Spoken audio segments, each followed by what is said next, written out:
بسم اللہ الرحمن الرحیم۔ السلام علیکم معزز سامعین، میں انیلا طالب پاک برٹش آرٹس انٹرنیشنل کے زیر اہتمام دیے جانے والے لیکچرز میں ایز اے اسکالر آپ سب سے مخاطب ہوں۔ امید کرتی ہوں کہ رب کائنات کے فضل و کرم سے آپ خیریت سے اور ایمان کے بہترین درجے پر ہوں گے۔ معزز سامعین، آج ہم جس ٹاپک پہ بات کر رہے ہیں وہ ٹاپک اثار کا ٹاپک ہے۔ اثار ایک ایسی خوبی ہے جو آپ کو دنیاوی لحاظ سے ظاہری اور باطنی اچھائیوں سے آراستہ کرتی ہے۔ نہ صرف دنیاوی طور پر بلکہ یہ ایک ایسی خوبی ہے جو اللہ تک آپ کے قرب کا، خالق کائنات کے قرب کا ذریعہ بنتی ہے اور اس کے ذریعے خالق کائنات تک بآسانی پہنچا جا سکتا ہے۔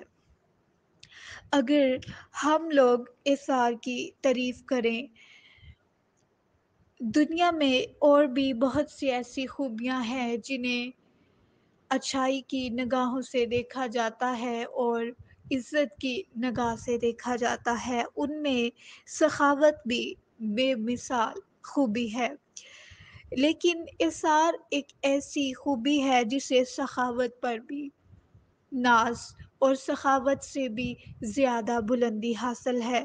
سخاوت کی تعریف یہ ہے کہ سخاوت ایسی عطا ہے جس سے بندے کے مال میں کوئی خاطر خواہ کمی واقع نہ ہو اور بندے کو اس میں کوئی مشکل نہ آئے، لیکن ایثار یہ ہے کہ ضرورت کے باوجود چیز کسی دوسرے کو دے دی جائے کہ اس کے پاس اتنی ہی تھی جتنی کا وہ خود محتاج تھا، لیکن اس نے اپنی محتاجی کی پرواہ نہ کرتے ہوئے دوسرے کی حاجت کو پورا کر دیا، اور یہ یقیناً ایک بہت اعلیٰ مرتبہ ہے۔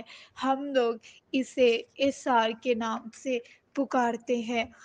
اثار صرف ہماری عوام کی، مخلوق کی نظر میں ہی نہیں بلکہ خالق کائنات کی نظر میں بھی انتہائی پسندیدہ ترین کام ہے، جس کا ثبوت سورۃ دہر کی وہ آیت شریفہ ہے جس میں خالق کائنات نے فرمایا وَيُطْعِمُونَ الطَّعَامَ عَلَى حُبِّهِ مِسْكِينًا وَيَتِيمًا وَأَسِيرًا، اور کھانا کھلاتے ہیں اس کی محبت پر مسکین، یتیم اور اسیر کو۔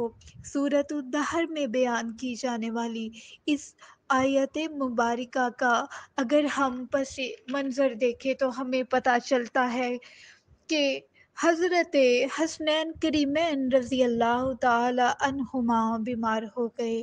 ان حضرات نے ان کی صحت پر 3 روزوں کی نظر مانی۔ اللہ تعالیٰ نے جب حسنین کریمین رضی اللہ تعالی عنہما کو صحت عطا فرما دی تو اس نظر کو پورا کرنے کے لیے روزے رکھے گئے۔ پہلے دن افطار کے وقت جب روٹیاں پکا لی گئیں تو مسکین آ گیا، دوسرے دن یتیم آ گیا اور تیسرے دن اسیر آ گیا۔ تینوں دن ہی روٹیاں سائلین کو دے دی گئی اور پانی سے روزہ افطار کیا گیا۔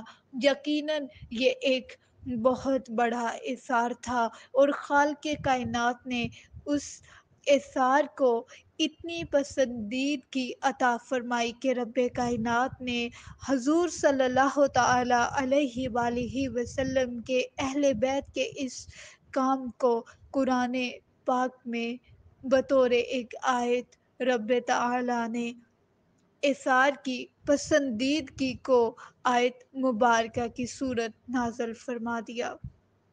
صرف قرآن پاک میں ہی نہیں بلکہ احادیث نبوی صلی اللہ تعالی علیہ وآلہ وسلم میں بھی ہمیں اس چیز پر پورا کھلا بیان ملتا ہے کہ حضور صلی اللہ تعالی علیہ وآلہ وسلم آپ خود بھی بہت اثار فرمایا کرتے تھے، یہاں تک کہ آپ کو اگر بہت زیادہ بھی ضرورت پڑتی لیکن آپ اپنی ضرورت کا خیال نہ رکھتے ہوئے دوسروں کی ضرورت پر اپنی ضرورت کو پس پشت ڈال دیتے۔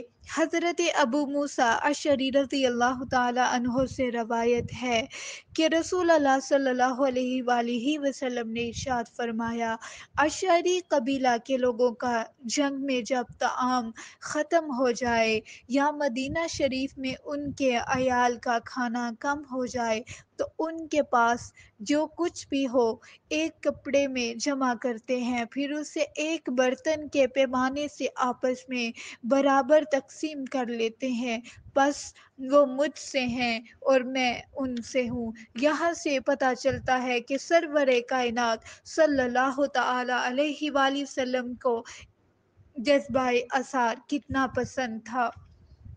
حضرت سہل بن عبداللہ تستری نے حضرت موسیٰ علیہ السلام کا ایک قول ذکر کیا ہے جس سے پتہ چلتا ہے کہ ہمارے آقا و مولا صلی اللہ علیہ وآلہ وسلم کس قدر ایثار کے مالک تھے۔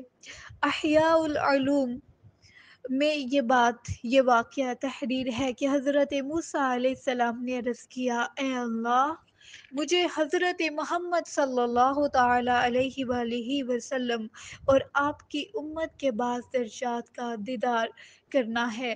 اللہ تعالیٰ نے فرمایا، اے موسیٰ، آپ اس کی طاقت نہیں رکھتے، لیکن میں آپ کو حضرت محمد صلی اللہ علیہ وآلہ وسلم کے مراتب میں سے ایک عظیم مرتبہ دکھاتا ہوں جس کی وجہ سے میں نے انہیں تجھ پر اور باقی تمام مخلوق پر فضیلت عطا فرمائی ہے۔ چنانچہ اللہ تعالیٰ نے حضرت موسیٰ علیہ السلام کے لیے آسمانوں کے ملکوت کھول دیے۔ آپ نے ایک مرتبہ دیکھا جو اپنے انوار اور اللہ تعالیٰ کے قرب کی وجہ سے قریب تھا کہ آپ کو ختم کر دے۔ آپ نے عرض کیا، اے رب، کس عمل کی بنا پر تو نے حضرت محمد مصطفیٰ صلی اللہ علیہ وآلہ وسلم کو یہ مقام عطا فرمایا ہے؟ اللہ تعالیٰ نے جواب دیا، ایک خصلت کی وجہ سے جس کے ساتھ میں نے انہیں سب میں سے خاص کیا تھا، اور وہ اثار ہے۔ یہاں سے پتہ چلتا ہے کہ اثار خالق کائنات کے ہاں کس قدر زیادہ عزت اور محبت کا باعث ہے، اور رب کائنات اثار کرنے والوں سے یقیناً محبت فرماتا ہے۔ اللہ تعالیٰ سے دعا کرتی ہوں کہ رب کائنات ہم سب کو جذبہ اثار سے آشنا فرمائے۔ آمین ثم آمین، وآخر دعوانا ان الحمد للہ رب العالمین۔